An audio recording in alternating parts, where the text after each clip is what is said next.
और अब आपको बताएं कि सुप्रीम कोर्ट ने जस्टिस शौकत अजीज सिद्दीकी की बरतरफी का हुक्म कलअदम करार दे दिया।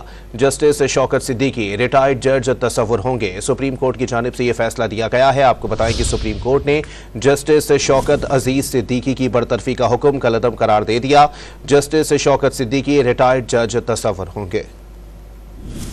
आपको बताएं कि सुप्रीम कोर्ट ने जस्टिस शौकत अजीज सिद्दीकी की बरतरफी का हुक्म कलअदम करार दे दिया है। इसी पर मजीद बात करेंगे डॉन न्यूज़ के नुमाइंदे अब्दुल्ला मोहम्मद से। जी अब्दुल्ला, अपडेट कीजिएगा।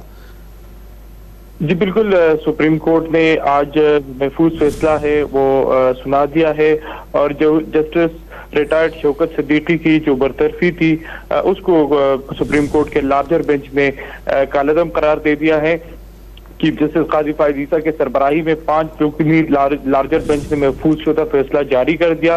फैसले के मुताबिक शौकत अजीज सिद्दीकी की बरतरफी के खिलाफ अपीलें मंजूर की जाती है। शौकत अजीज सिद्दीकी को रिटायर्ड जज के तमाम मराद दिए जाएंगे। फैसले के मुताबिक केस ताखीर से मुकर्रर होने की वजह से शौकत अजीज सिद्दीकी की उम्र 62 साल पूरी हो चुकी है।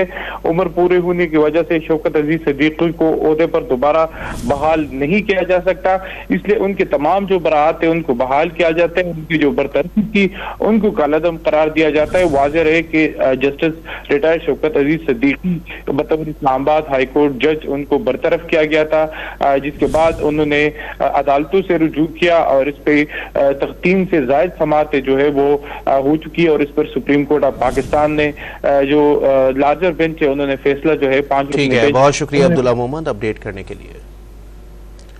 आपको अपडेट कर रहे हैं इस हवाले से कि सुप्रीम कोर्ट ने जस्टिस शौकत अजीज सिद्दीकी की बरतरफी का हुक्म कलअदम करार दे दिया है। सुप्रीम कोर्ट ने अपने फैसले में कहा है कि जस्टिस शौकत सिद्दीकी रिटायर्ड जज तस्वुर होंगे।